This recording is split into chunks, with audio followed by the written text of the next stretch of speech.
There are 14 graves beneath the old magnolia trees at Riverside Plantation. No headstones, no markers, just shallow depressions in the earth that refuse to settle properly, even after more than a century. When surveyor Thomas Hartwell was hired to map the property boundaries in 1891, he noticed something peculiar about the soil composition in that specific area. His metal detector registered iron fragments in the ground, chains he would later discover. But it was the uniformity of the disturbances that caught his attention. 14 graves, all the same depth, all oriented the same direction, and according to his measurements, all dug and filled on the exact same night. The question that haunted everyone who learned about this discovery was simple. What happened at Riverside Plantation that required 14 people to be buried in secret, all at once? The answer, as Hartwell would eventually learn from the few surviving witnesses, was far more complex and troubling than any explanation involving disease or accident. It was a story about choice and consequence, about the terrible mathematics of human dignity, about the moment when survival becomes less important than self-respect. It was a story that challenged every comfortable assumption about power and resistance, about masters and the enslaved, about what people will endure and what they will not.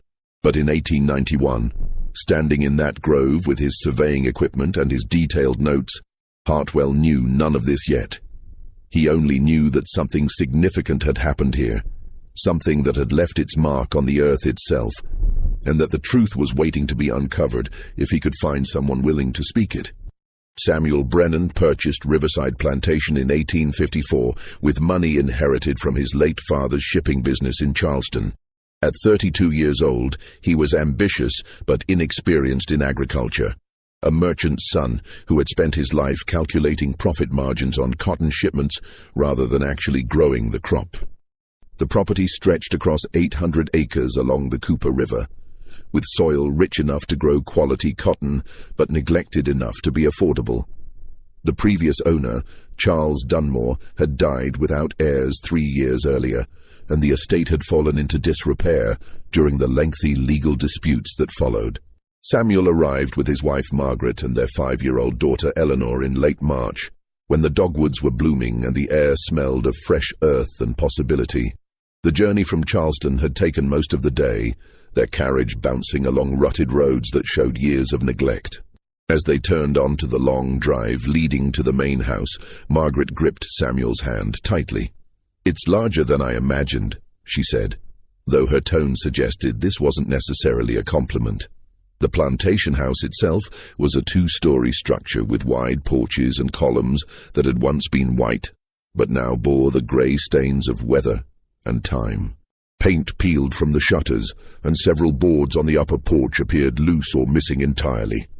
Vines had begun to claim the eastern wall, their tendrils creeping between the bricks.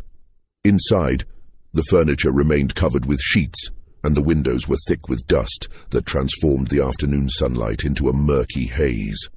Margaret walked through the rooms with increasing dismay, noting water damage on the ceiling of the dining room, a broken window in the parlor, and signs of rodent activity in what should have been the kitchen. Eleanor, less concerned with the house's condition, immediately began exploring with the fearless curiosity of childhood, her footsteps echoing through the empty rooms. "This will take months to make livable," Margaret said, pulling back a sheet to reveal a sofa with fabric so faded it was impossible to determine its original color. "We have time," Samuel replied, though he felt less confident than he sounded. "And we have workers." That last statement hung in the air uncomfortably. Samuel had purchased Riverside with 32 enslaved people already bound to the property, men, women, and children who came with the deed like livestock, their names listed in an appendix to the purchase contract. He had seen them briefly during his initial inspection of the property, working in the fields or moving between the outbuildings, but he had not yet introduced himself as their new owner. The reality of this arrangement had troubled Margaret from the beginning. She had grown up in Charleston society, where slavery was an accepted fact of life. But there was a difference between having household servants and owning an entire population of people whose labor and lives were completely under your control. She had expressed her concerns to Samuel during the negotiation process, but his ambition had overridden her reservations. "We'll treat them fairly," Samuel had promised. "Better than most. You'll see."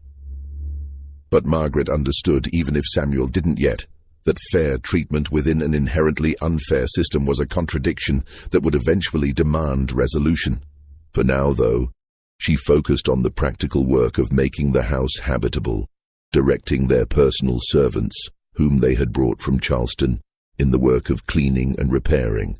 That first evening, as the sun set over the Cooper River and painted the sky in shades of orange and purple, Samuel stood on the front porch and surveyed his new domain.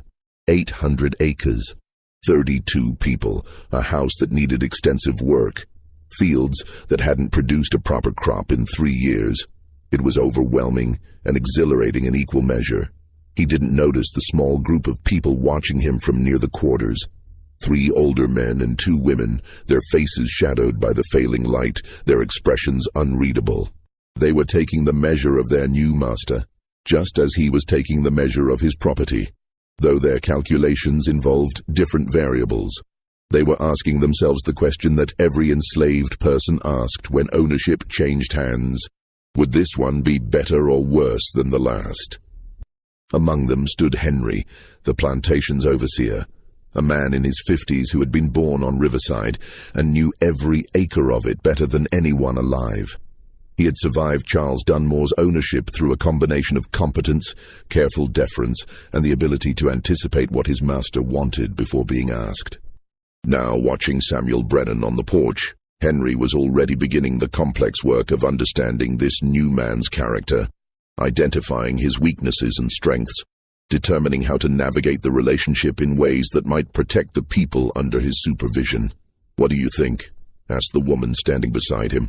Her name was Judith, and she ran the kitchen operations. Henry was quiet for a long moment. "Too early to say. He's young, might be idealistic. Those types can be unpredictable. Better than Dunmore. Anyone would be better than Dunmore," Henry said quietly. "But that's a low standard." They stood in silence as darkness fell completely, watching the lights come on in the main house, watching their new owners begin their life at Riverside Plantation. None of them knew yet about the crisis that would come, about the choice that would need to be made, about the 14 graves that would mark the grove forever. For now, they simply waited to see what kind of man Samuel Brennan would prove to be. Samuel's first full day at Riverside began before dawn, he had slept poorly, the unfamiliar sounds of the plantation keeping him alert. Frogs along the river, an owl hunting in the trees, the distant sound of someone coughing in the quarters. He rose with the first light and dressed quickly, intending to tour the property before the heat of the day made such exertion unbearable. He found Henry already awake and supervising the morning distribution of tools and work assignments. The overseer's small house was located between the main house and the quarters, a strategic position that allowed him to monitor both. Henry had been expecting Samuel's early appearance and had prepared accordingly. "Mr. Brennan," he said with a slight nod, "figured you'd want to see the operation." "I do. Show me everything." They walked together through the plantation as the sun rose, Henry explaining the layout and condition of each section. The east fields, where cotton had been grown successfully for years, showed signs of depletion but could be revived with proper care and crop rotation. The west fields were more problematic, prone to flooding when the Cooper River ran high, the soil heavy with clay that made drainage difficult. Dunmore tried to expand production into the west fields, Henry explained as they stood at the edge of a particularly waterlogged section. Pushed people to work the land even after it flooded. Lost 3 people to fever as a result. They were working in standing water, breathing bad air. Samuel noticed how Henry phrased it. Lost 3 people, as if they had been misplaced rather than killed by negligent working conditions. He filed this observation away, recognizing it as evidence of how Henry had learned to discuss sensitive topics with plantation owners. "We won't work flooded fields," Samuel said firmly. "It's not worth the risk." Henry showed no reaction, but Samuel noticed a slight relaxation in the man's shoulders, a tension he hadn't realized was there. They continued the tour. The plantation's infrastructure was extensive, but poorly maintained. There was a cotton gin that needed repair, several storage buildings with leaking roofs, a blacksmith's forge that hadn't been used in months, and a small hospital building that was empty except for a few broken cots and some ancient medical supplies. Dunmore didn't believe in medical care, Samuel asked, examining the neglected hospital. He believed in not spending money on anything that didn't directly produce cotton. Henry replied carefully. They visited the quarters next, a collection of small cabins arranged in 2 rows, each housing 1 or more families. The structures were basic: wooden frames with clay-chinked walls, dirt floors, single rooms with fireplaces for cooking and heating. Some cabins showed signs of maintenance and care: small gardens, swept yards, minor repairs, while others were in poor condition, with gaps in the walls and roofs that sagged dangerously. Some of these need to be rebuilt, Samuel observed. Yes, sir. Been saying that for years. Samuel met the residents as they emerged from their cabins for the day's work. Henry introduced each person by name and function. Joseph, a field worker in his early 30s with 2 young sons. Diana, who worked primarily on cloth production and had a daughter about Eleanor's age. Marcus, whose back injury from the previous year still limited his mobility. Thomas, who had skills in carpentry and had been requesting permission to repair the cabins.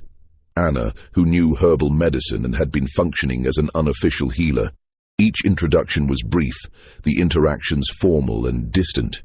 The people showed proper deference. Yes, sir. No, sir. Thank you, sir. But Samuel could feel the calculation behind their words, the careful performance of obedience that revealed nothing about their actual thoughts or feelings. Only one person met his eyes directly: a young woman named Grace, who was standing outside her cabin with a small child balanced on her hip. When Henry introduced her, she looked at Samuel with an expression he couldn't quite read. Not hostile, but not deferential either. Evaluating. "Morning, Mr. Brennan," she said, her voice neutral. "Good morning," Samuel replied, uncertain how to interpret this interaction. After they moved on, Samuel asked Henry about her. "Grace is independent-minded," Henry said carefully. "Smart, good worker, but she has a tendency to speak more freely than is always advisable." "Is that a problem?" "Depends on the master. For some it would be. For Dunmore it was. And for me." Henry glanced at him. "That's what everyone's trying to figure out." They completed the tour at the grove, the stand of ancient magnolia trees that marked the western boundary of the cleared land. It was peaceful there, shaded and cool, even as the morning sun heated the rest of the plantation. Samuel noticed the uneven ground, the patches where grass grew thinner, but didn't understand their significance yet. "This area's not used for planting?" he asked. "No, sir. Ground's not suitable."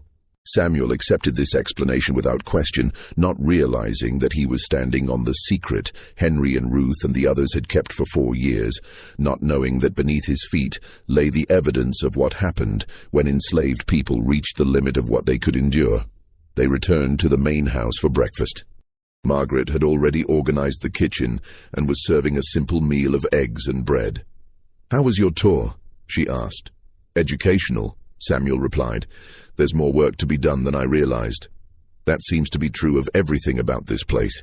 Samuel spent the rest of the day in the small office that adjoined the main barn, reviewing the plantation's records. Charles Dunmore had been meticulous in his bookkeeping, recording every expense and income with detailed precision. Samuel traced the plantation's financial history through these ledgers, seeing the pattern of declining productivity that had characterized the final years of Dunmore's ownership. But there were gaps in the records, periods when no entries were made, when the careful tracking simply stopped. The longest gap was in July of 1850, 10 days without any notation, then a series of unusual expenditures when the record-keeping resumed. Payment to Dr. Silas Crawford, $45 payment to Reverend John Walsh, $20 payment for necessary materials and services, $75 property record adjustment, 14 deceased. Samuel studied these entries with growing curiosity. What kind of event would require a doctor and a minister and significant expenditure on unspecified materials and services? And why had Dunmore stopped keeping records during the event itself? He made a note to ask Henry about it, not realizing that this question would begin the unraveling of Riverside's buried history. While Samuel learned about cotton production and Margaret supervised the house renovations, Eleanor Brennan was conducting her own exploration of Riverside Plantation. At 5 years old, she possessed the combination of fearlessness and curiosity that made adults nervous, wandering into places she wasn't supposed to go and asking questions that were difficult to answer. She had been specifically instructed to stay near the main house, but the instruction was vague enough that Eleanor interpreted it creatively. The grove of magnolia trees, she reasoned, was visible from the house and therefore not really away from it. This logic was sound enough for a 5-year-old, and so on her third day at Riverside, she set off toward the massive trees that had captured her attention since arrival. The grove was cooler than the surrounding land, the thick canopy blocking much of the sunlight and creating a dim, cathedral-like atmosphere. The air smelled different here, earthier, damper, with an underlying scent Eleanor couldn't identify. She walked slowly through the space, running her hand along the rough bark of the magnolias, examining the glossy leaves that had fallen and created a thick carpet on the ground. That's when she noticed the patches of bare earth. There were 14 of them, arranged in 2 neat rows of 7 each. The grass grew around these patches, but not in them, as if something about the soil prevented proper growth. Eleanor, with a child's lack of preconception about what these might be, simply found them curious. She was kneeling beside one, examining the earth with her fingers, when a voice spoke behind her. "Child, you shouldn't be here alone." Eleanor turned to find an elderly woman watching her from the edge of the grove. The woman moved slowly, leaning heavily on a wooden walking stick, her face deeply lined with age. But her eyes were sharp and clear, taking in every detail of Eleanor's presence. "I'm not alone now," Eleanor pointed out reasonably. "You're here." The woman's mouth twitched, almost smiling. "What's your name, child?" "Eleanor Brennan. My papa owns this plantation now." "What's your name?" "Ruth. Ruth Campbell. I work in the main house kitchen."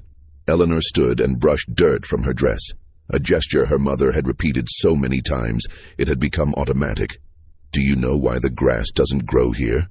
Ruth was quiet for a long moment, her expression becoming distant. "The earth's been disturbed. Sometimes when that happens, things don't grow back quite right."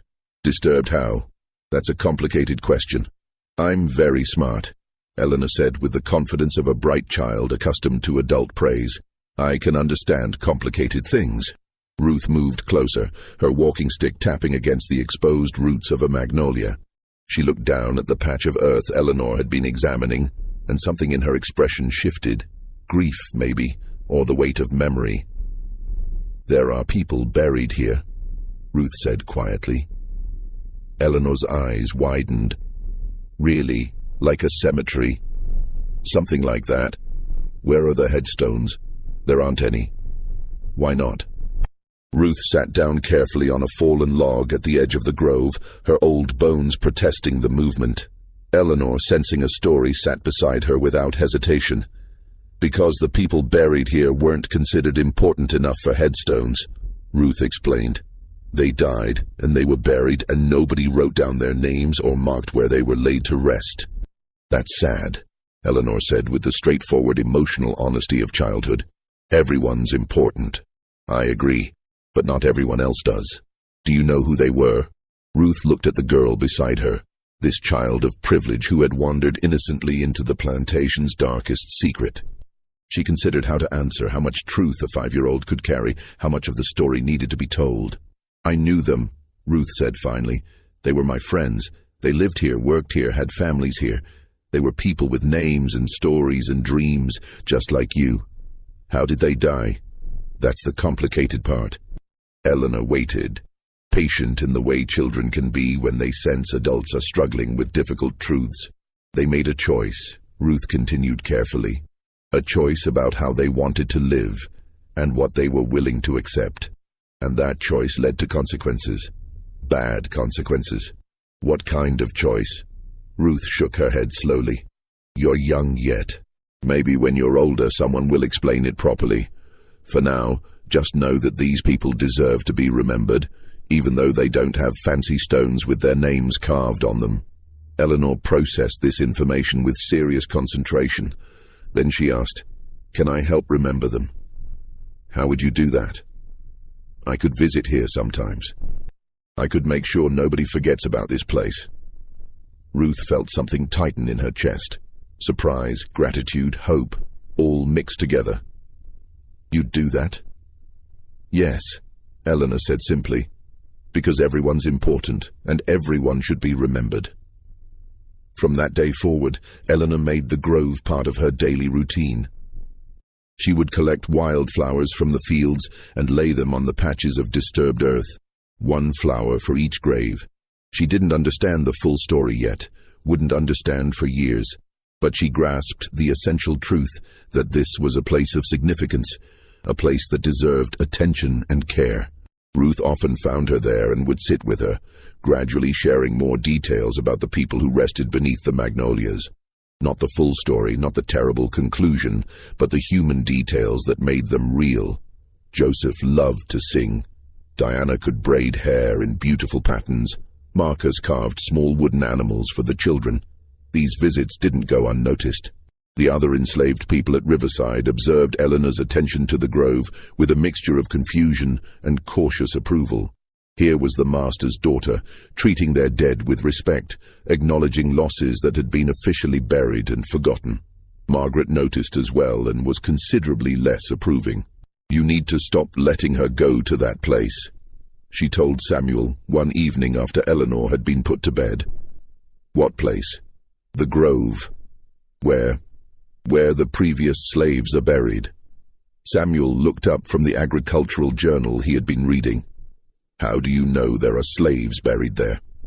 "The servants told me. Everyone knows. It's where Dunmore buried his dead."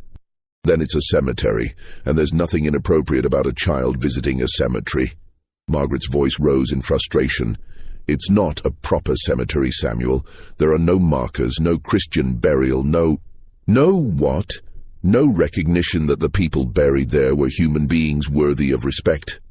The argument continued, circling around fundamental disagreements about propriety and humanity, about what Eleanor should be exposed to and what she should be protected from, about whether acknowledging the dead of Riverside Plantation was appropriate or dangerous. In the end, Samuel decided that Eleanor could continue her visits, though Margaret extracted a promise that the girl would always be accompanied by an adult. This compromise satisfied no one, but at least prevented further conflict. What neither Samuel nor Margaret realized was that Eleanor's attention to the grove was already changing something at Riverside. The people who had maintained the secret for 4 years were beginning to wonder if perhaps the new master's family might be different enough that the truth could finally be spoken aloud. As spring progressed into early summer, Samuel became increasingly absorbed in the work of reviving Riverside's productivity.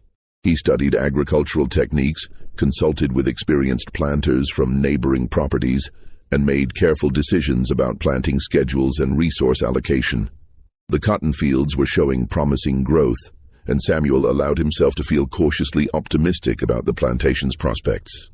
But there were aspects of Riverside that troubled him, details that didn't quite fit together, silences that felt deliberately maintained. The workers were productive but subdued, completing their assigned tasks with efficient silence. There were none of the work songs Samuel had heard on other plantations, none of the conversations or laughter he had expected. People moved through their labor like ghosts, present but not fully alive. He mentioned this to Henry during one of their regular meetings. "They're very quiet," Samuel observed. "Is there a reason?" Henry considered his answer carefully. "People work different ways, Mr. Brennan. Some plantations have more spirit, I suppose you'd call it. Riverside has had a harder history." "Harder how?" "Mr. Dunmore was demanding. People learned it was safer to work quietly and not draw attention. But Dunmore's been dead for 3 years. Surely they'd feel comfortable expressing themselves now." "Habits run deep, sir, and people are still figuring out what kind of master you'll be." Samuel found this answer unsatisfying, but didn't know how to push further. He had no experience reading the subtle dynamics of enslaved communities, no understanding of how trauma shaped behavior across years. He also noticed that certain topics seemed to create visible tension. Any mention of summer of 1850 made people uncomfortable. Questions about the grove elicited vague responses about ground not being suitable for planting. Inquiries about the gaps in Dunmore's records were met with variations of, "I don't recall the details, sir." The most dramatic example came during a conversation with Judith, who ran the kitchen operations. Samuel had asked her about meal planning and whether there were any seasonal considerations he should understand. "Well, sir," Judith said carefully, "summer can be difficult. The heat affects how much people can work, and if they're not getting enough food and water, problems develop quick." "What kind of problems?" Judith hesitated, glancing toward the door as if checking for listeners. "Exhaustion. Heat sickness. Back in 50 there was a bad spell when—" She stopped abruptly, her expression closing down. "When several people took ill. The July that's missing from the records?" "I wouldn't know about the records, sir. But you were here. You remember what happened." "I remember there was sickness, that's all." The conversation ended there, but Samuel couldn't shake the feeling that he was being told a carefully edited version of the truth. Everyone knew something, but no one was willing to say what. His frustration grew until finally, in mid-June, he confronted Henry directly. They were in the equipment shed, reviewing an inventory of tools that needed repair or replacement. Samuel had been making notes in a ledger when he came across the entries from July 1850 again. The gap, the mysterious expenditures, the notation of 14 deceased. "Henry, I need to know what happened in the summer of 1850. The overseer's hand stilled on the plow blade he had been examining. "Mr. Brennan." "No. No more evasions. Every person on this plantation knows what happened, and everyone's protecting the secret. I can't run this property effectively if I don't understand its history. Some history is better left alone. That's not your decision to make." Henry set down the plow blade and turned to face Samuel fully. His expression was a mixture of reluctance and resignation, the look of a man being forced to do something he had long resisted. "You really want to know?" "Yes. Even if the knowing changes everything? Even if you can't unknow it once you've heard it?" "Yes." Henry was quiet for a long moment, weighing his options. Then he said, "The person you need to talk to is Ruth. She was there. She saw everything from beginning to end. She can tell you what happened better than I can." "Why won't you tell me?" "Because I was part of it, Mr. Brennan. I made choices that summer, did things I'm not proud of, failed to do things I should have done. Ruth can give you the story without—" He paused, searching for words. "Without the guilt getting in the way." Samuel studied Henry's face and saw something there he hadn't seen before. Shame, deep and old and unresolved. Whatever had happened 4 years ago, it still haunted the overseer. "All right," Samuel said, "I'll talk to Ruth." "When you do," Henry said quietly, "remember that the people involved didn't have good choices. They had terrible choices and impossible choices, and they did the best they could with what they had. Try to remember that while you're judging them. I'm not interested in judging. I'm interested in understanding. Sometimes those things can't be separated." That evening, after the day's work was complete and the plantation had settled into its nightly rhythms, Samuel went to find Ruth. He located her outside her cabin, sitting on a 3-legged stool and snapping green beans into a bowl. The sun was setting, painting the western sky in shades of orange and crimson. "Ruth, I need to talk to you." She looked up, unsurprised by his appearance. "I know what you want to talk about. Henry told me you'd been asking questions. Will you tell me what happened?" Ruth set aside the bowl of beans and gestured to a log that had been positioned near the cabin as an informal seat. Samuel sat, and Ruth remained on her stool, her old hands folding together in her lap. "Before I tell you," she said, "I want you to understand something. What happened that summer wasn't inevitable. It was the result of choices. Dunmore's choices mostly, but others too. And once I tell you the whole story, you'll carry it with you. It'll change how you see this place, how you see the people here, maybe how you see yourself. You sure you want that?"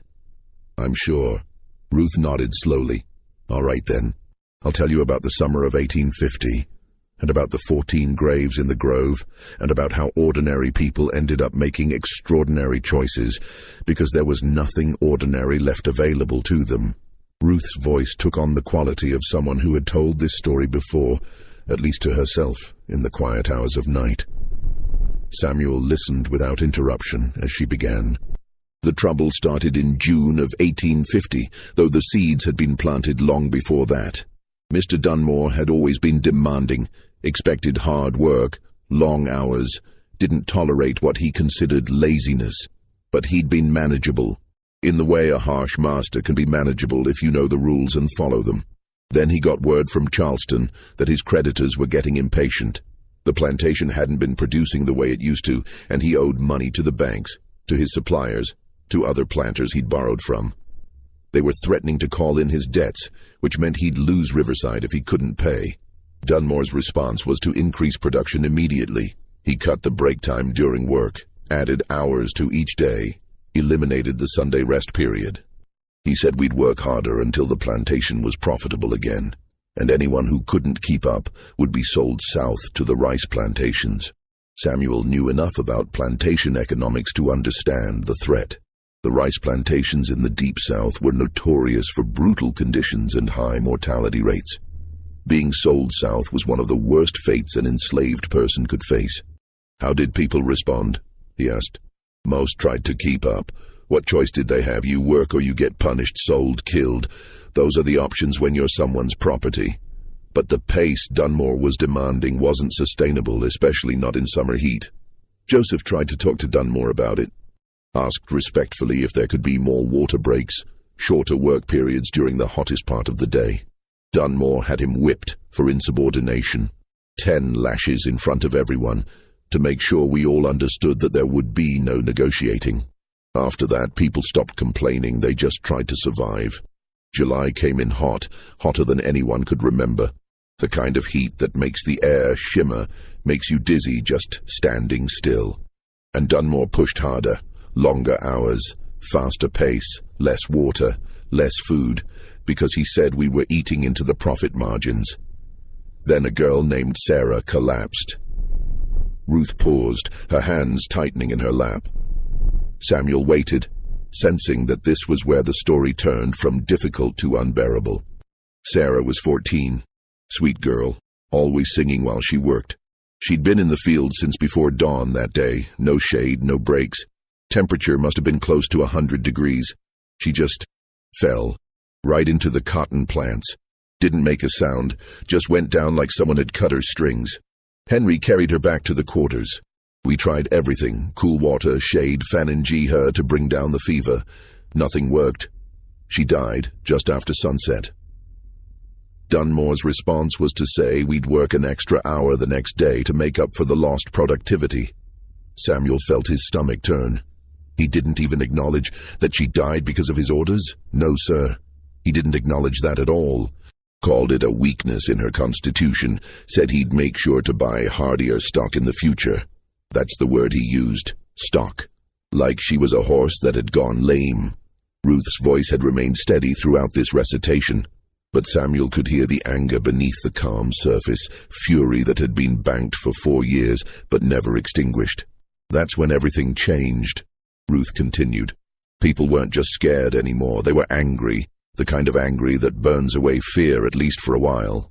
Ruth stood slowly, her old bones protesting, and walked a few steps toward the grove, visible in the distance as a dark mass of trees against the darkening sky. Henry called a meeting that night. Everyone came except the smallest children. We left them sleeping in the cabins with a few of the oldest women watching over them. We gathered in the space behind the quarters, where we could talk without being heard from the main house. Nobody knew what to expect. Meetings like that were dangerous. If Dunmore found out, there would be consequences. But Sarah's death had broken something open, and everyone needed to talk about what came next. Joseph spoke first. His wife had died 2 years before from fever, and he was raising his 2 sons alone. He said, very quietly, "This can't continue. Dunmore is going to kill us all one at a time and call it natural causes." Diana agreed. She worked on cloth production mostly, but Dunmore had been sending her to the fields too, trying to squeeze more work out of everyone. She held up her hands. They were torn up from the cotton bolls, bleeding through the cloth wraps she'd made. She said, I can't feel my fingers anymore. Another week of this and I won't be able to hold anything at all. Marcus, who'd been injured the year before when a cotton bale fell on him, said his back had gotten worse from the increased workload. He couldn't straighten all the way anymore, spent his nights in pain. One by one, people shared their stories, not complaining exactly, just stating facts. This is what's happening to my body. This is what's being taken from me. This is what I'm losing. Then Thomas asked the question everyone was thinking. What do we do about it? Someone suggested running, just leaving in the night, heading north, taking our chances. But Joseph shook his head.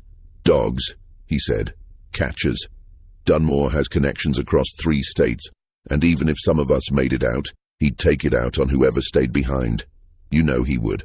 Oh, someone else suggested slowing down the work, making mistakes, subtle sabotage that would hurt production without being obviously intentional. But Diana pointed out that Dunmore would just increase the hours even more, punish people until the pace picked up again. We went around and around like that for an hour, proposing and discarding ideas. Nothing seemed like it would work.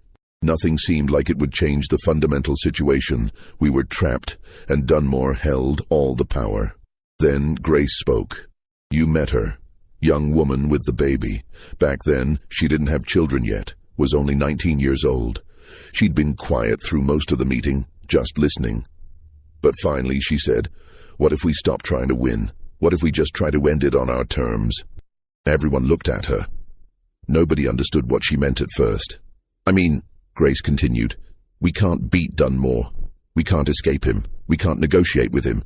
But we can choose how this story ends for us. We can decide that we'd rather die standing up than live another day on our knees. The silence that followed was profound, because everyone understood immediately what she was suggesting, and everyone knew she was right. There was no winning scenario. There was only choosing between different kinds of losing. Ruth turned back to face Samuel, and in the gathering darkness, he could see tears on her weathered cheeks. That's when Henry said, anyone who wants to make that choice, I'll stand with you. But it has to be a choice. Nobody gets pressured, nobody gets guilted into it. You decide for yourself if you'd rather die free than live enslaved. And 14 people said yes. Samuel sat in stunned silence, trying to process what Ruth was telling him. His mind kept rejecting the implications, searching for alternative interpretations that would make the story less horrifying. They decided to... He couldn't finish the sentence. They decided to confront Dunmore and accept the consequences, Ruth said. They knew what would happen. Knew he'd kill them rather than accept defiance. But they were done being property. Done being used up and thrown away. They wanted one moment of choosing for themselves, even if that moment cost them everything. But that's... Samuel struggled for words. That's not resistance. That's suicide. Is it? Ruth's voice was sharp. When your choices are work yourself to death slowly or die standing up for your dignity, which one is really suicide? At least they got to decide. At least they got to look Dunmore in the eye and say no before the end. Samuel had no response to that. The logic was irrefutable even as it horrified him. Who were they? He asked. The 14. Ruth sat back down on her stool, her movements slow and pained.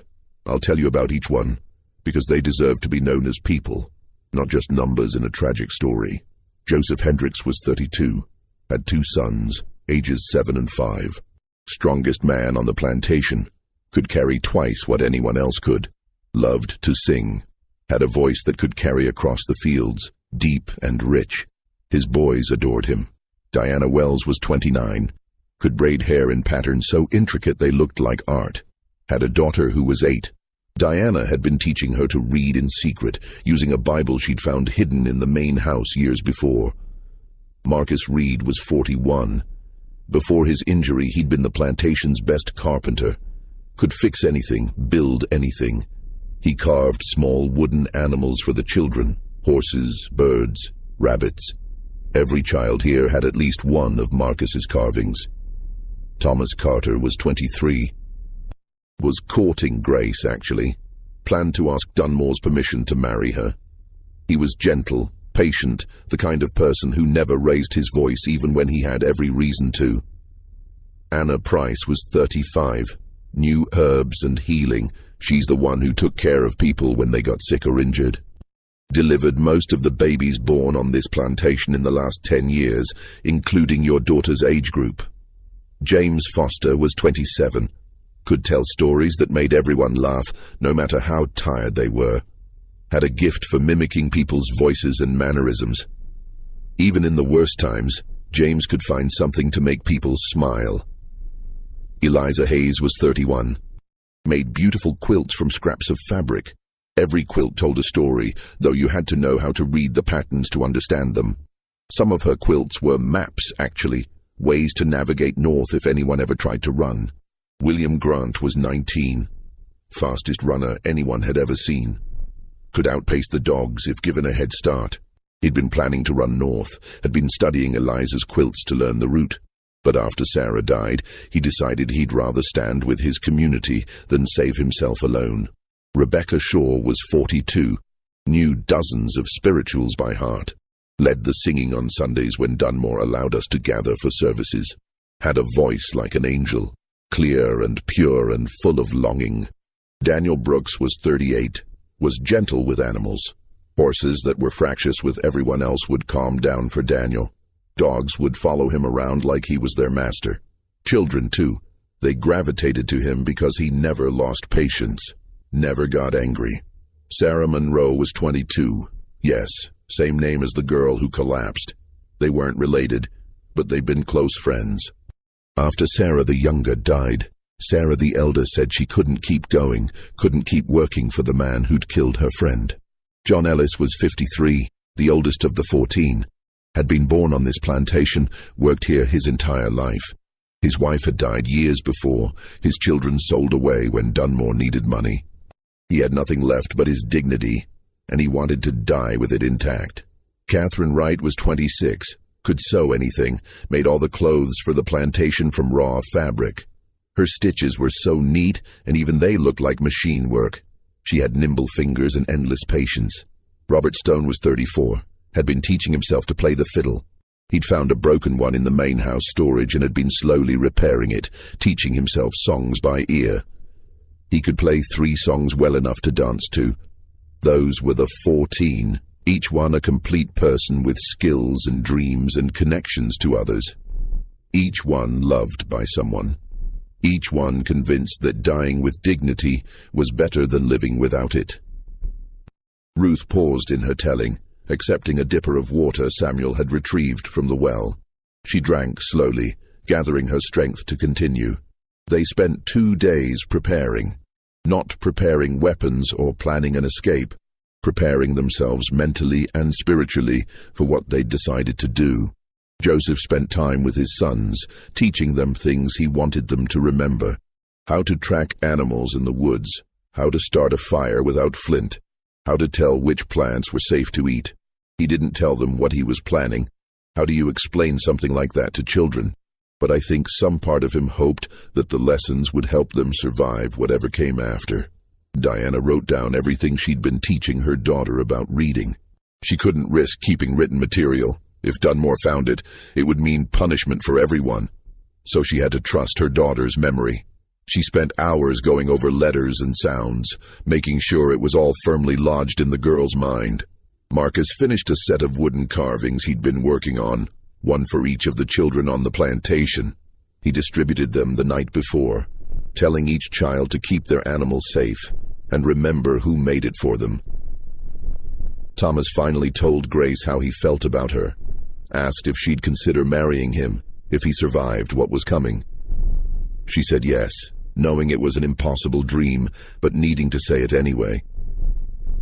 The others made similar preparations. Anna organized all her healing knowledge and passed it on to a woman named Beth, who had been helping her. James taught some of his stories to the children. Eliza gave away her quilts. Rebecca taught her songs to younger singers. They were settling their affairs, like people do when they know death is coming. Henry tried to talk them out of it. I was there when he made his final appeal, the night before it happened. He gathered the 14 together and begged them to reconsider. There might be another way, he said. Give me time to think, to plan. This doesn't have to end in death. But Joseph shook his head. We've given this system our whole lives. We've worked and bled and watched our people die. We're done giving. Tomorrow we take something back. Our right to say no, our right to choose, even if the choice is only about how we die. You have children, Henry said. People depending on you. What happens to them after you're gone? What happens to them if we stay? Diana replied. They grow up enslaved just like we did. They watch their parents be worked to death. They lose their own children to sale or disease or exhaustion. Is that better? Henry had no answer to that. At least they'll know, Thomas said quietly, that their parents had dignity at the end. At least they'll know we chose, even if we chose death. Henry turned to me then. I'd been standing at the edge of the group listening. Ruth, tell them this is madness. But I couldn't, because I understood their logic even if I couldn't follow it myself. I was older, more afraid, less brave, but I understood. It's their choice to make, I told Henry. Not yours, not mine, theirs. So Henry stopped arguing. Instead, he said, I'll be there. When it happens, I'll be there. You won't face it alone. And that seemed to comfort them, knowing that at least one person would witness their stand, would remember it properly, would tell their children what had really happened when they were old enough to understand. Ruth fell silent, staring at nothing, lost in the memory of that night. They chose July 15th because it was supposed to be the hottest day of the summer, Ruth continued, her voice dropping lower. They wanted Dunmore to see exactly what his demands had driven them to, wanted him to understand that the heat he was forcing them to work in was unbearable. They gathered just after dawn before the work bell rang. All 14 of them, dressed in their best clothes, or at least the least ragged ones they owned. They wanted to face death looking like people, not like the animals Dunmore treated them as. The rest of us watched from the quarters. Word had spread about what was going to happen, though the 14 had tried to keep it quiet. You can't hide something like that in a community this small. Everyone knew, and everyone was terrified and heartbroken and, if I'm honest, a little bit proud.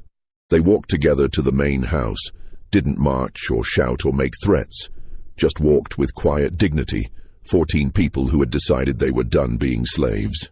Dunmore was on the front porch, like he was every morning, drinking his coffee and reviewing the day's work assignments. He saw them coming and his face went red immediately. He knew, you could see it in his expression, that this was defiance. And defiance was the one thing he absolutely couldn't tolerate. What do you think you're doing? He shouted. Get to the fields, now. They stopped about 20 feet from the porch. Joseph stepped forward slightly, making himself the spokesman. Mr. Dunmore, he said, his voice calm and steady. We're not working today. We're not working tomorrow. We're done. The silence that followed was absolute. Birds stopped singing. Wind stopped rustling the trees. The whole world seemed to hold its breath. You're what? Dunmore's voice was soft, dangerous. Done, Joseph repeated. We're not your slaves anymore. Not in our hearts. You can own our bodies under the law, but you don't own us. Not anymore. Dunmore set down his coffee cup very carefully. I'm going to give you one chance to get back to work. One chance. After that, there will be consequences you can't imagine. We've imagined them, Diana said. We've imagined every consequence, and we've decided they're preferable to another day of this. Dunmore went inside. We all knew what he was getting. He kept rifles just inside the front door, within easy reach for situations exactly like this. When he came back out, he was carrying one. Last chance, he said, raising the rifle. Nobody moved. I'll shoot, Dunmore said. I'll kill every last one of you. We know, Joseph replied. And that's when Dunmore realized what was happening. You could see it on his face, the understanding that he'd pushed these people past fear, past survival instinct, into a place where death was acceptable if it came with dignity. He'd always controlled through threat, but threats only work on people who want to live on any terms. These 14 had reached different terms. You're forcing me to do this, Dunmore said, and I think he actually believed it. In his mind, he was the victim. These uppity slaves were making him kill them. We're not forcing anything, Thomas said. We're choosing. You're choosing to. You could choose to let us go. You could choose to hear what we're saying. But you won't, because you can't imagine a world where we have choices. So yes, you're going to shoot. But understand this, you're not killing slaves who defied you. You're killing people who freed themselves and paid the price for that freedom. Dunmore fired. Ruth's voice cracked, and tears streamed down her face openly now. Joseph fell. Just collapsed, like Sarah had collapsed in the field. The others didn't run, didn't scream. They stood there, together, and waited for what came next. Dunmore reloaded and fired again. Diana fell. Then Marcus. Then Thomas. It took him nearly an hour to kill them all.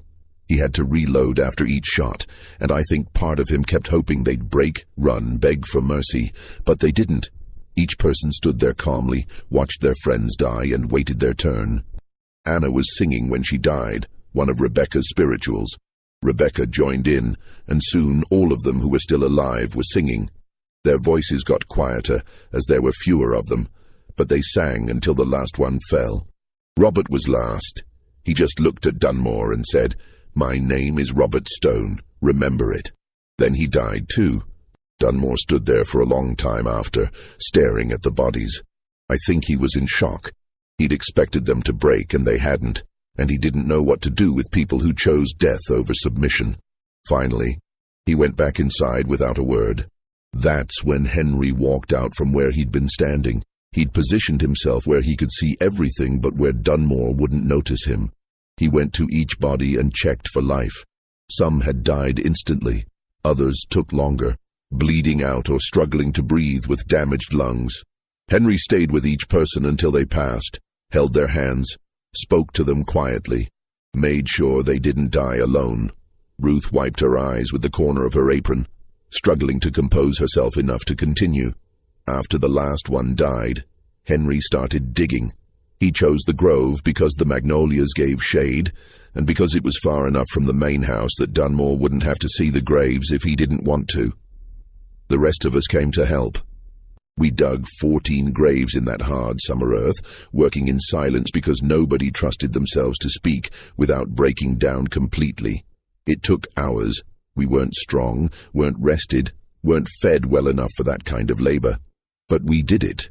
We wrapped each body in whatever cloth we had, sheets, spare clothes, anything that would serve as a shroud. It wasn't proper, wasn't what they deserved, but it was what we could manage. Some people wanted to mark the graves somehow, but Henry said no, said it was safer for everyone if the location wasn't obviously a cemetery, if there were no markers that could be seen from a distance. He was thinking about the living, about protecting us from anyone who might see marked graves and start asking questions about how 14 people died on the same day. So we buried them in unmarked graves, 2 neat rows of 7, all facing east according to the custom we'd learned from our grandparents. We said what prayers we knew, a mixture of Christian verses and older traditions, words passed down through generations. Some people sang, some just stood there crying. When the last grave was filled and the earth packed down, Henry said, their names were Joseph Hendricks, Diana Wells, Marcus Reed, Thomas Carter, Anna Price, James Foster, Eliza Hayes, William Grant, Rebecca Shaw, Daniel Brooks, Sarah Monroe, John Ellis, Catherine Wright, and Robert Stone. Say their names so you remember. Say their names so they live on. And we all repeated the names, 14 names spoken by dozens of voices. We must have stood there for an hour, saying the names over and over, burning them into our memories so they could never be forgotten. Then we went back to the quarters, and the next morning, Dunmore came out and rang the work bell like nothing had happened. Samuel sat in horrified silence, unable to find words adequate to what he'd just heard. What about the authorities? He finally managed. Didn't anyone report the murders? Ruth's laugh was bitter. Report to who? The sheriff who was Dunmore's friend? The courts that considered us property? The law that said a master could discipline his slaves as he saw fit, up to and including death? Besides, Dunmore made it official and legal. He brought in Dr. Crawford from Charleston, paid him to document that 14 people had died from fever during an outbreak, paid Reverend Walsh to record the deaths in the church registry as colored deceased natural causes. Paid a lawyer to update the property records, reducing the asset value of the plantation by the market price of 14 slaves, all neat and legal on paper. The official story was that disease swept through the quarters in July of 1850 and 14 people succumbed. Nobody questioned it because nobody cared enough to question it. We were property that had been lost, nothing more. The truth was buried with them in that grove, and until you came along asking questions, we've kept it buried. Samuel sat with Ruth's story for a long time, turning it over in his mind, trying to process the moral complexity of what he'd learned. Finally, he asked, "What happened to the children? The ones left behind?" Joseph's sons were raised by their aunt. Diana's daughter was eventually sold to a plantation in Georgia. Dunmore needed money again and decided she was old enough to bring a good price. Grace never recovered from losing Thomas. She stayed on at Riverside, but something in her had died along with him. The rest of us just continued. We worked for Dunmore for 3 more years until his death. Every day we worked in fields where we'd seen our friends murdered. Every night we slept in quarters where we could see the grove from our windows. We carried that weight, that knowledge, that grief, and we kept the secret, because the truth wouldn't have brought justice, it would only have brought more death. Better to let the official story stand, let people think it was fever, protect the memory of the 14 from being twisted into something it wasn't. "But the secret has eaten at you," Samuel said. "Every day for 4 years," Ruth confirmed. "Every day I've wondered if we should have told someone, should have made the truth public, should have demanded some kind of accountability. But who would we tell? Who would have cared? Who would have done anything except punish us for speaking out?" Samuel had no answer. He was beginning to understand the impossible position these people had been in, were still in. "And now?" he asked. "What happens now that I know?" Ruth looked at him steadily. "That depends on you, Mr. Brennan. You're the master now. You own us, just like Dunmore did. The law hasn't changed. Our circumstances haven't changed. The only question is what kind of man you are and what you'll do with this knowledge. I'm not Dunmore," Samuel said firmly. "Maybe not, but you're still the master of a plantation built on enslaved labor. You still profit from our work.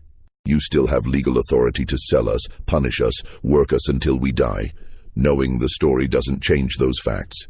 Samuel felt the weight of this truth settling on him. Ruth was right. His good intentions didn't alter the fundamental wrong of the situation. He might be kinder than Dunmore, might treat the people at Riverside with more humanity, but the system remained unchanged. "What would you have me do?" he asked. "I can't tell you that. This is your burden now, your choice to make. Just like those 14 made their choice, you have to make yours. I just hope you choose better than Dunmore did." Samuel walked back to the main house in darkness, Ruth's words echoing in his mind. He found Margaret waiting for him, concern evident on her face. "You were gone for hours. What did you learn?" Samuel told her everything, the work conditions, Sarah's death, the decision of the 14, the confrontation, the murders, the secret burial. Margaret listened with growing horror, her hand covering her mouth. When he finished, she was crying. "We can't stay here," she whispered. "Samuel, we can't build our life on top of that much death and suffering. We invested everything in this property. We have nowhere else to go. Then what do? Just pretend we don't know, work these people and take their labor and act like 14 people weren't murdered 50 yards from our house? I don't know," Samuel admitted. "But I know we have to do something. We can't unknow this truth, and we can't ignore it." They sat together in the dark parlor, 2 people confronted with a moral burden they hadn't expected to carry, grappling with questions that had no easy answers. Samuel didn't sleep that night. He paced the upstairs hallway thinking about Joseph and Diana and Marcus and the 11 others, about their children left behind, about the weight of secrets and the cost of truth. By dawn, he had reached a decision. He found Henry at first light before the day's work began. "I want to mark the graves," Samuel said without preamble. "Proper markers with names. Ruth knows who they were. We'll have stones carved and install them in the grove." Henry stared at him. Mr. Brennan, do you understand what that would mean? You'd be acknowledging what happened, making it public. The truth should be public. Those people deserve to be remembered properly. And what about the living? What about the people here who've been protecting that secret? You make it public and suddenly everyone knows Riverside is the place where slaves defied their master. Other planters might see that as dangerous, might put pressure on you to make an example of the people still here. Samuel hadn't considered this. The regional politics of plantation ownership were complex, with unwritten rules about how to handle labor problems and maintain social order. A public acknowledgement of what had happened might be seen as encouraging further resistance. "What would you suggest?" he asked. Henry considered carefully. "If it were my choice, which it isn't, I'd find a way to honor them that doesn't put a target on the living. Something that means something to those who know, but doesn't advertise to those who might use it as an excuse for cruelty." They talked for hours, debating options and consequences. Samuel consulted with Ruth, with Judith, with several others who had witnessed the events of July 1850. Gradually, a compromise took shape. Instead of formal headstones that would draw attention, Samuel would plant living memorials, trees that would bloom each year, marking the graves in a way that could be explained innocuously to outsiders, but would carry deep meaning for those who understood. He selected dogwood trees specifically because of their symbolism. The white flowers resembled crosses, and legend held that the dogwood had been used to build Christ's cross, a tree that suffered but survived, that bloomed each spring as a reminder of resurrection. It seemed appropriate for people who had chosen death over degradation, who had suffered but maintained their dignity. Samuel also commissioned a single bronze plaque to be installed on a stone in the grove. The inscription would tell truth without providing details that might endanger the living. Here rest 14 souls who chose dignity over survival. Their names are known to those who love them. July 15th, 1850. It was a compromise between silence and full disclosure, between protecting the living and honoring the dead. Samuel purchased 14 young dogwood saplings from a nursery in Charleston, explaining to the proprietor that he was creating a memorial grove for family members. The lie came easily, which troubled him, but he recognized the necessity of maintaining some level of secrecy. He also had Ruth write down the 14 names in careful script, including details about each person, their ages, their skills, their families. This record would be kept in the plantation's official books, a private archive that would preserve their stories for future generations.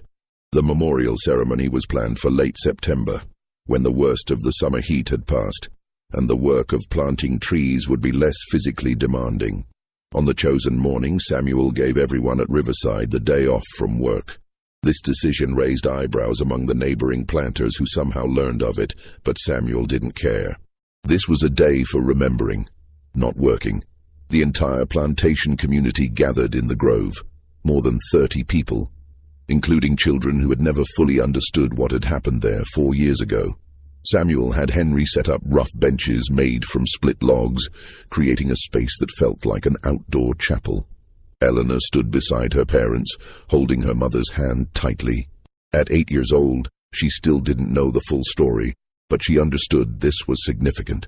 Henry stood before the group and began to speak. "We're here to remember 14 people who lived on this land, who worked this soil, who were part of this community. Their names were Joseph Hendricks, Diana Wells, Marcus Reed, Thomas Carter, Anna Price, James Foster, Eliza Hayes, William Grant, Rebecca Shaw, Daniel Brooks, Sarah Monroe, John Ellis, Catherine Wright, and Robert Stone." As Henry read each name, he paused, and someone from the crowd would share a memory or detail about that person.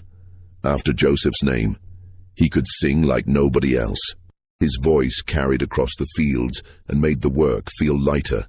After Diana's name, "She taught my daughter to read, risked everything to give that gift." After Marcus's name, "He carved me a rabbit when I was 6 years old. I still have it. I'll keep it forever." The testimonies continued, building a portrait of 14 complete human lives, each one rich with relationships and skills and dreams. By the time all 14 names had been read and remembered, many people were crying. Not just grief, but a mixture of sorrow and pride and relief that finally, after 4 years of secrecy, the truth was being acknowledged. Samuel stepped forward to speak next. "I didn't know these people," he said. "I'll never know them the way you did. But I've learned their stories, and I understand what they did and why they did it. They made a choice that shouldn't have been necessary, a choice between dignity and survival. And they chose dignity." He paused, feeling the weight of his next words. "I can't undo what happened to them. I can't bring them back or give them justice, but I can do this. I can make sure they're remembered. I can plant these trees so that every spring when they bloom, we're reminded of their courage and their humanity. And I can promise that as long as I own this land, their story will not be forgotten." It was a small thing, inadequate to the scope of the tragedy, but it was what Samuel could offer. The planting began. Samuel planted the first dogwood himself, his hands sinking into the soft earth over Joseph's grave. He worked carefully, making sure the roots were properly positioned, the soil packed firmly but not too tightly. Margaret planted the second tree over Diana's grave, with Eleanor helping to hold the sapling steady. Then, one by one, members of the community planted the remaining 12 trees. Joseph's sons, now teenagers, planted the tree over their father's grave together, tears streaming down their faces. Grace planted the tree over Thomas's grave, whispering something nobody else could hear. An older woman who had been Anna's apprentice planted that tree, touching the bark gently before stepping back. When all 14 trees were planted, Ruth stepped forward. She had prepared something to say, words that had been forming in her heart for 4 years. "These folks made a choice that haunts everyone who witnessed it," she said, her voice carrying across the grove. "But they made it together, and they faced it together, and now they rest together. We remember them not just for how they died, but for who they were while they lived. They were singers and storytellers, healers and craftsmen, teachers and dreamers. They were people who loved and were loved. And as long as we remember, they're not really gone." Everyone stood in silence, the morning sun filtering through the magnolia branches and casting dappled light on the freshly planted dogwoods. Then someone began to sing, one of the spirituals Rebecca had been known for. Others joined in, voices rising and falling, creating harmonies that seemed to fill the grove and spill out into the surrounding fields. Samuel stood with his family, listening to the song, and felt something shift inside him. He couldn't fix the system. He couldn't undo the past. But he could bear witness, could create space for truth and memory, could make choices that acknowledged the humanity of the people he claimed to own. It wasn't enough. It would never be enough.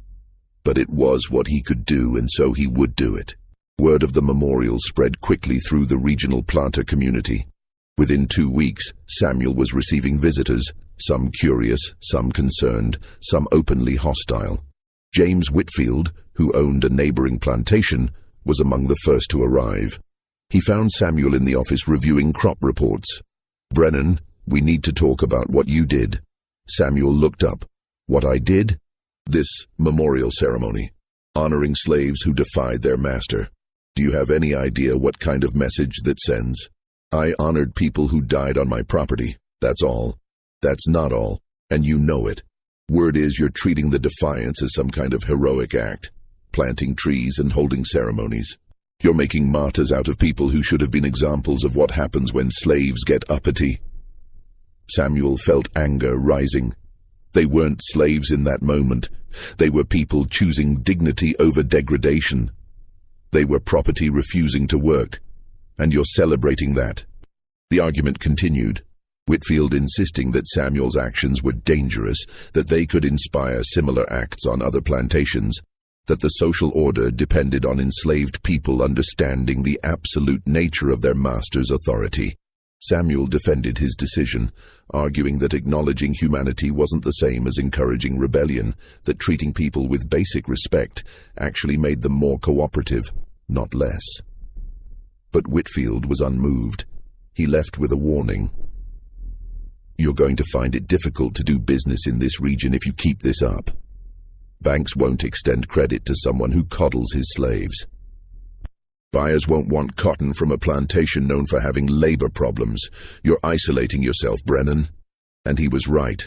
Over the following months, Samuel found that contracts were harder to secure, credit more difficult to obtain, social invitations dried up. Margaret's friends from Charleston stopped corresponding. When the Brennan family attended church, they were greeted politely but coolly, included out of obligation rather than welcome. Eleanor, too young to fully understand the social dynamics, noticed that children who had previously been friendly now avoided her. She asked her mother why. "Because your father did something people think is wrong," Margaret explained carefully. "But he honored people who died. How is that wrong?" "In this world, Eleanor, sometimes the right thing and the accepted thing aren't the same." Despite the social isolation, Samuel persisted. He made the changes he'd promised. Reduced work hours during extreme heat, ensured regular water breaks, brought in medical care, allowed people to maintain their own gardens. These changes cut into profit margins, but Samuel found he could live with less wealth if it meant less suffering. The economic pressure was real, though. Riverside remained productive, but barely. Samuel had to take loans from banks in Charleston at unfavorable rates. He sold some of the property's equipment to make ends meet. The house renovations were put on hold indefinitely. Margaret bore the financial stress with growing resentment. She had married a successful merchant's son with good prospects, not a pariah struggling to keep a plantation solvent. "Was it worth it?" she asked Samuel one evening after a particularly difficult conversation with their Charleston bank. "The trees, the memorial, the changes to how we operate. Was it worth becoming poor and isolated?" Samuel looked at her, seeing the frustration and fear in her expression. "Would you prefer we'd stayed silent? Continued Dunmore's legacy as if nothing had happened? I prefer we'd never bought this cursed place at all." But they had bought it, and now they had to live with the consequences of their choices, both the choice to purchase Riverside and the choice to acknowledge its history. As Eleanor grew older, she took an increasingly active interest in the grove and its meaning. At 10 years old, she asked her father directly what had happened to the people buried there. They were sitting on the front porch on a Sunday afternoon, watching storm clouds gather in the distance. Samuel had been expecting this question for years and had tried to prepare an answer that would be truthful without being traumatic. "They made a choice," he began carefully. "A very difficult choice about how they wanted to live and what they were willing to accept." "What kind of choice?" "The previous owner of this plantation, Mr. Dunmore, was working people too hard. A girl died from the heat and exhaustion. 14 people decided they couldn't keep living that way, so they confronted him. They told him they wouldn't work anymore. And he killed them?" Samuel was startled by how directly Eleanor had reached the conclusion. "Yes." "Why?" "Because he couldn't accept that people he considered his property had the right to refuse. Because he saw their defiance as a threat to his authority. Because the law allowed him to do it." Eleanor processed this information with a seriousness beyond her years. The law was wrong. Yes. Are the laws still wrong? Samuel felt the weight of this question. How did you explain to a child that the system her family participated in, the wealth they derived from it, was built on fundamental injustice? "Yes," he said finally, "the laws are still wrong. And good people, people like you and me, have to decide what we do about that. We could free everyone," Eleanor said with a child's straightforward logic. "Then they could choose for themselves. It's more complicated than that." "Why?" And Samuel found himself unable to articulate a justification that wouldn't sound like an excuse. The truth was that freeing everyone would mean financial ruin, social ostracism even worse than what they already faced, possibly legal challenges. These were real consequences, but were they more important than human freedom? He couldn't say yes, but he also couldn't bring himself to sacrifice everything he had built. "I don't have a good answer," he finally admitted. "I'm trying to be better than Dunmore was. I'm trying to treat people with humanity and respect. But you're right that it's not enough. Maybe your generation will be braver than mine." Eleanor looked at the grove in the distance, where the dogwood trees were now tall enough to create significant shade. "I go there every week," she said. "I take care of the trees and say the names. Ruth taught me all of them. I think remembering is important. Even if we can't fix everything, we can at least remember." "That's wise," Samuel said, putting his arm around his daughter's shoulders. "But it's not enough either," Eleanor replied. "Remembering without changing anything is just feeling sad while the same bad things keep happening." Samuel had no response to that. His 10-year-old daughter had identified the central moral failure of his compromise position. That memory without action was ultimately hollow. Ruth had been old when Samuel first arrived at Riverside, and the years continued to take their toll. By 1857, she was 78 and increasingly frail, her body finally giving out after more than 7 decades of hard labor. Samuel brought doctors from Charleston, paying for treatments that were largely ineffective, but at least demonstrated his concern.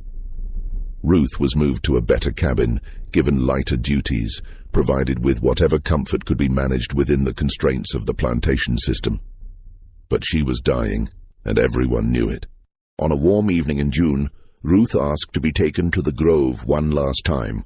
Henry and Samuel carried her on a litter, setting her gently in a chair they had brought from the main house. Eleanor sat beside her, holding her weathered hand. The dogwood trees had grown substantially in the 3 years since their planting. They were now tall enough to provide real shade, their branches spreading wide. White blooms covered the trees. It was late in the season for blooming, but a few flowers remained, brilliant white against dark green leaves. "They're beautiful," Ruth said softly, her voice weak. "Joseph would have loved them. He always said dogwoods were his favorite."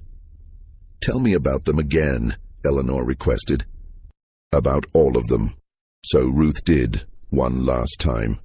She went through all 14 names, sharing stories about each person, their quirks and habits, their laughter and tears, their dreams and fears. She spoke until her voice grew tired, until the words came slower and softer. "Ruth," Eleanor said quietly, "are you afraid of dying?" Ruth shook her head slightly. "No, child. I've lived long enough to see these trees bloom. I've lived long enough to know their names are remembered. That's more than I expected to get." "What are you afraid of, then?" Ruth was quiet for a moment. "I'm afraid that someday, after everyone who was there is gone, people will forget what really happened. They'll see the graves and the trees and make up prettier stories, easier stories. Stories that don't ask hard questions about what people are capable of doing to each other. I won't forget," Eleanor promised fiercely.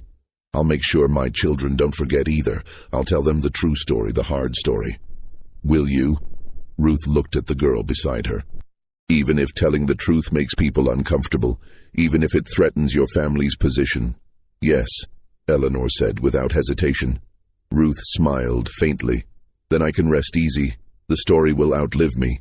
She turned to Samuel, who had been standing quietly nearby. "Mr. Brennan, you're a better man than Dunmore was, but you're still a man who owns slaves. I hope you understand what that means, what it makes you responsible for, and I hope you're teaching your daughter to be even better than you are." "I'm trying," Samuel said. "Try harder, because she's going to inherit this whole mess, and she'll need to decide what kind of world she wants to live in.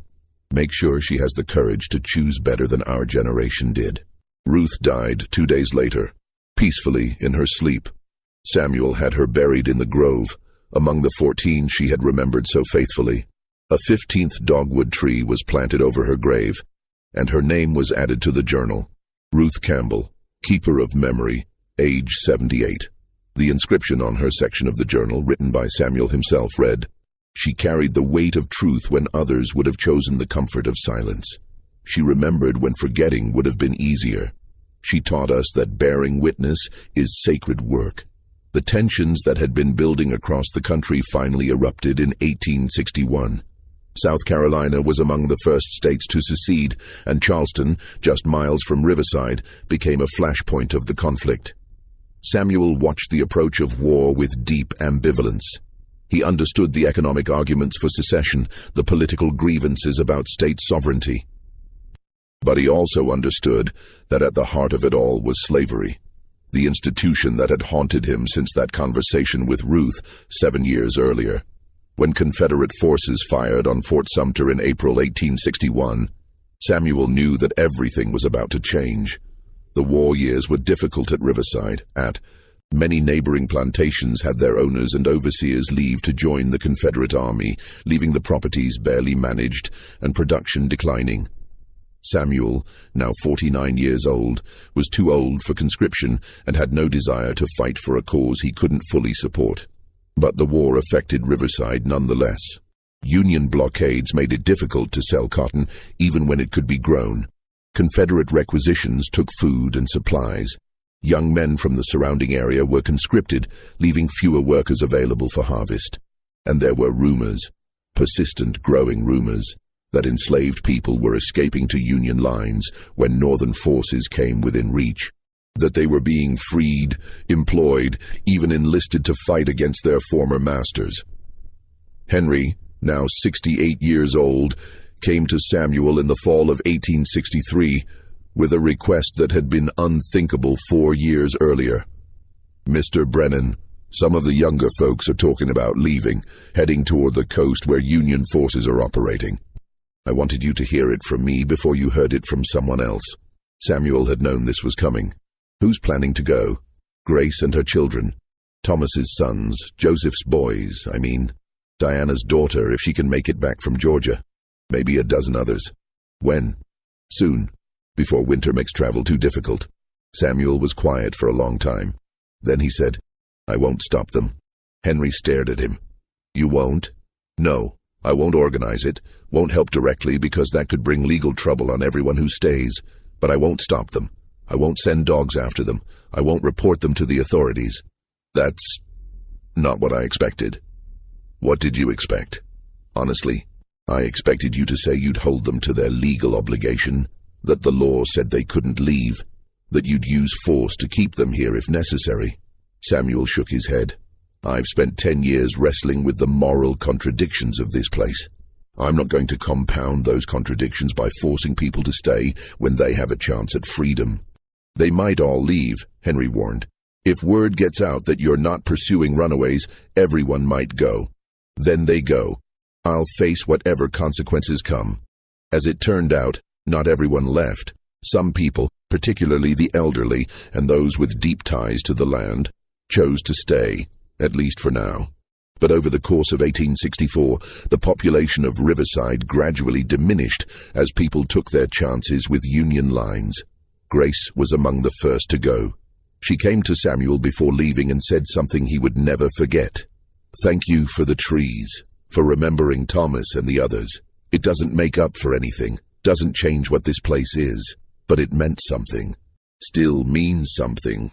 Then she was gone, walking north with her children and a small bundle of possessions, heading toward an uncertain future that was at least her own choice.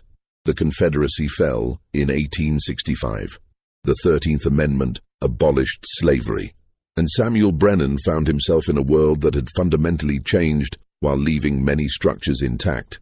Riverside survived the war physically intact. Union forces never made it this far inland, and Confederate requisitions, while burdensome, hadn't destroyed the plantation's infrastructure. But economically and socially, everything had transformed. The people who had remained at Riverside were now legally free. They could leave whenever they chose. They could negotiate for wages. They could refuse orders. Samuel called a meeting in late May 1865, gathering everyone who was still on the property. "You're all free now," he said simply. "That's not my decision or my gift, it's the law of the land. You can stay here and I'll pay you wages for your work, or you can leave and I'll do nothing to stop you. The choice is yours." Henry, now 72 and feeling every year of it, spoke first. "What kind of wages?" Samuel named a figure he had calculated carefully, enough to be fair, but not so much that it would bankrupt the plantation in its weakened state. "And housing?" asked Judith. "You can stay in the cabins rent-free if you work here. If you choose not to work but want to stay, we can negotiate rent. If you want to leave, the cabins will be here for whoever needs them." "What about the land?" This from a younger man named Samuel. named, ironically, after Samuel Brennan himself. Can we rent plots to farm for ourselves? Yes, we can arrange that. The questions continued for hours, working out the practical details of how a former plantation would operate in a post-slavery economy. It was messy and uncertain, with everyone feeling their way through unfamiliar territory. Some people left immediately, heading to cities or other regions where opportunities might exist. Others stayed, at least temporarily, because they had nowhere else to go and Riverside was familiar ground. Henry stayed. When Samuel asked him why, the overseer gave a complicated answer. I've spent my whole life on this land. Supervised people I cared about while pretending I didn't. Made choices that kept people alive even if it meant compromising with evil. Now I'm too old to start over somewhere else. Might as well finish my days here, trying to help build something better out of the ruins. Production continued, though at a much reduced level. Wage labor was less efficient than enslaved labor. Not because free people worked less hard, but because free people could refuse unreasonable demands, could take breaks when needed, could prioritize their own health over production targets. Samuel found he preferred it this way, even if it meant lower profits. There was something honest about it, about people choosing to work and being compensated for that choice. Eleanor, now 21 years old, took an active role in managing Riverside during these transition years. She had grown into a capable, determined woman who understood the plantation's operations better than her father in some ways. She also carried forward her childhood promise to Ruth, maintaining the grove and ensuring that the story of the 14 was not forgotten. She never married, which was unusual for a woman of her class and time. When people asked why, she would say only that she had responsibilities at Riverside that required her full attention. The truth, which she shared only with her father, was more complex. How can I build a normal life here, on land soaked in so much suffering? How can I plan a future without addressing the past? Until I figure out what I'm supposed to do with all this, I can't move forward. Samuel Brennan died in 1878, at the age of 66. He had lived through the transformation of everything he had built, had seen slavery end and struggled to adapt to a new world. His last words to Eleanor were, "Don't let them forget. Whatever else you do, don't let the story die." Eleanor inherited Riverside at age 34. The property was much diminished from what Samuel had purchased 24 years earlier. Reduced acreage due to sales, fewer workers, lower production, mounting debts. But it was hers, and she was determined to use it in ways that honored both the dead and the living. Her first act as owner was to hold a memorial ceremony in the grove, the first formal gathering there since Ruth's burial in 1857. She invited everyone who lived on or near the property, including the children and grandchildren of those who had left during the war. More than 50 people came. Some remembered the original 14 directly, others knew the story secondhand, passed down through family histories. Eleanor stood before the assembly and spoke. 28 years ago, 14 people made a choice in this grove. They chose dignity over survival, chose to die standing up rather than live on their knees. Their names were Joseph Hendricks, Diana Wells, Marcus Reed, Thomas Carter, Anna Price, James Foster, Eliza Hayes, William Grant, Rebecca Shaw, Daniel Brooks, Sarah Monroe, John Ellis, Catherine Wright, and Robert Stone. She paused, letting the names resonate. For years, my father and I have maintained this grove and these trees as a memorial, but memory alone isn't enough. The past demands more than remembrance. It demands that we build a different future. So today, I'm making several changes to how Riverside operates. First, I'm dividing 40 acres of land into plots that anyone who works here can purchase at fair prices, with payment plans that make ownership possible for everyone. Land ownership means security, means the ability to build something for your children. Second, I'm establishing a school on this property. It will be open to all children, regardless of background. Education was one of the things denied under slavery. Now it will be freely available. Third, I'm documenting the history of this place in permanent records. Not the sanitized version that appears in property documents, but the true history. What happened to the 14 will be recorded accurately, preserved for future generations. These were radical proposals for 1878 South Carolina. Land ownership by formerly enslaved people was still rare and often opposed by white communities. Integrated education was practically unheard of. Publicly acknowledging the violence of slavery was deeply controversial. But Eleanor persisted. She used what remained of the Brennan family wealth to implement her plans. The school opened in 1879 in a renovated barn, teaching reading, writing, and arithmetic to children who had previously had no access to education. The land sales began slowly but accelerated as word spread that ownership was actually possible. And she maintained the grove, ensuring that the dogwood trees were tended, that the bronze plaque remained legible, that every spring the white blooms served as a reminder of the 14. She also commissioned a journal, a detailed written record of everything Ruth and Henry and others had told her about the summer of 1850. This journal was kept in a locked trunk in her house, with instructions that it should be preserved and eventually made public when the time was right. Years passed. Eleanor grew older. The dogwood trees grew taller. The story of the 14 graves became local legend, though the details were often distorted in retelling. Some versions made the buried people martyrs for abolition, which wasn't quite right. They had died in 1850, before the abolitionist movement gained real momentum, and their choice had been personal rather than political. Other versions sanitized what happened, turning deliberate murders into tragic accidents, turning a confrontation about dignity into a misunderstanding about work assignments. But those who tended the grove knew the real story. They knew about Dunmore's cruelty and the impossible choice 14 people had faced. They knew about Samuel's attempt to honor them and Eleanor's commitment to preserving their memory. They knew about Ruth, who had carried the weight of truth for years.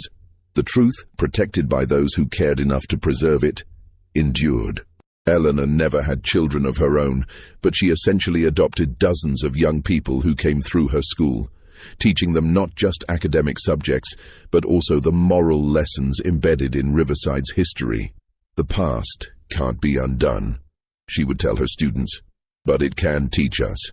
Those 14 people in the grove made a choice that shouldn't have been necessary. They had to die to be free, and that's a tragedy that should never be repeated. Your generation has different choices available. What will you do with that freedom?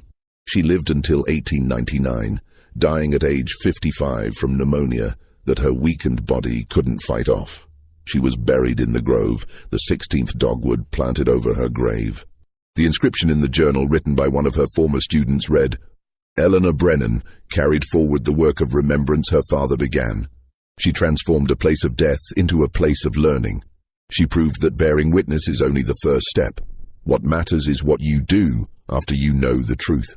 When surveyor Thomas Hartwell discovered the unusual soil composition in the grove in 1891, most people who had directly witnessed the events of July 1850 were dead. Henry had died in 1875. Grace had passed away in 1880 in Philadelphia, where she had built a new life after escaping during the war. Joseph's sons, Diana's daughter, the children of the 14, most had scattered to other places, carrying the story with them, but no longer living on the land where it happened. Hartwell's discovery generated brief interest. Reporters came asking questions. Historians wanted to know the details. Local gossip speculated about what tragic event had resulted in so many graves. But Eleanor's journal remained locked away, not yet ready to be shared publicly. The truth was known to those who needed to know it, preserved for a future generation that might be ready to hear it without distorting it. The dogwood trees stood tall by then, mature enough to provide substantial shade, their blooms brilliant white each spring. The bronze plaque was weathered but still legible. And beneath the earth, 16 people rested, 14 who had chosen death over degradation, 1 who had kept their memory alive, and 1 who had tried to transform tragedy into something meaningful. The story of Riverside Plantation continued through the 20th century. The property changed hands multiple times, was subdivided, developed, transformed. The main house was eventually restored and opened as a museum. The school Eleanor founded evolved into a larger institution that continued her educational mission. But the grove remained untouched, preserved as sacred ground. Local ordinances protected it from development. Volunteers maintained the dogwood trees, and every year on July 15th, a memorial ceremony was held to remember the 14. The attendance varied over the years. Sometimes dozens came, sometimes only a handful. But the ritual persisted, reading the names, sharing the story, standing in silence beneath the dogwoods. By the time of Hartwell's discovery, the story had taken on layers of meaning that the original 14 could never have anticipated.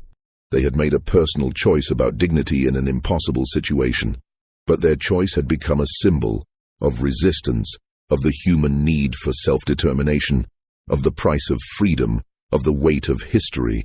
Were they heroes, victims, martyrs?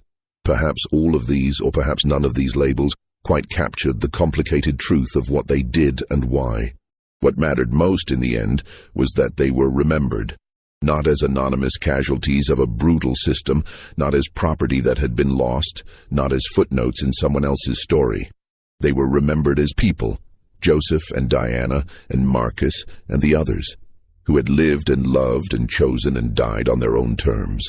When Thomas Hartwell completed his survey of Riverside Plantation in 1891 and submitted his report to the county, he included a notation about the grove and its mysterious graves.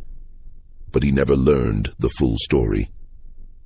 The few remaining people who knew the truth had decided that some knowledge was too precious, too painful, to share with casual curiosity. The graves existed not to provide answers to outsiders, but to demand questions from those who lived with their legacy. What happened here? Why did it happen? Could it happen again? What do we owe to the dead? What do we owe to the living who carry the weight of this history? The dogwood trees continued to bloom each spring, their white flowers falling like snow on the graves below. Locals said the blooms were unusually persistent in that grove, lasting longer than dogwoods elsewhere, as if the trees were determined to fulfill their memorial function as completely as possible. And every spring, without fail, someone would come to the grove. Descendants of the 14, descendants of Eleanor, descendants of others who had lived on Riverside during those tumultuous years. They would stand beneath the magnolias and the dogwoods and speak the names Joseph Hendricks, Diana Wells, Marcus Reed, Thomas Carter, Anna Price, James Foster, Eliza Hayes, William Grant, Rebecca Shaw, Daniel Brooks, Sarah Monroe, John Ellis, Catherine Wright, Robert Stone. 14 names, 14 lives, 14 choices made on a hot July morning in 1850. 14 graves, all dug on the same night, all filled before dawn. The truth, once buried, had been brought back into light. Not completely, not perfectly, but enough. Enough for the living to know that the dead had existed. Enough for their choice to be recognized. Enough for their names to be remembered by someone. That was what the grove offered. Not redemption for the system that had destroyed them. Not justice for the crimes committed against them, not erasure of the pain they had endured.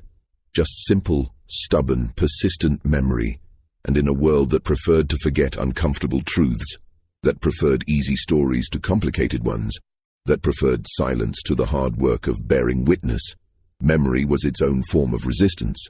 The grove endured, the trees bloomed, the names were spoken, and the question remained, hanging in the air beneath the magnolias, waiting for each new generation to answer. What will you do with the freedom they died to claim?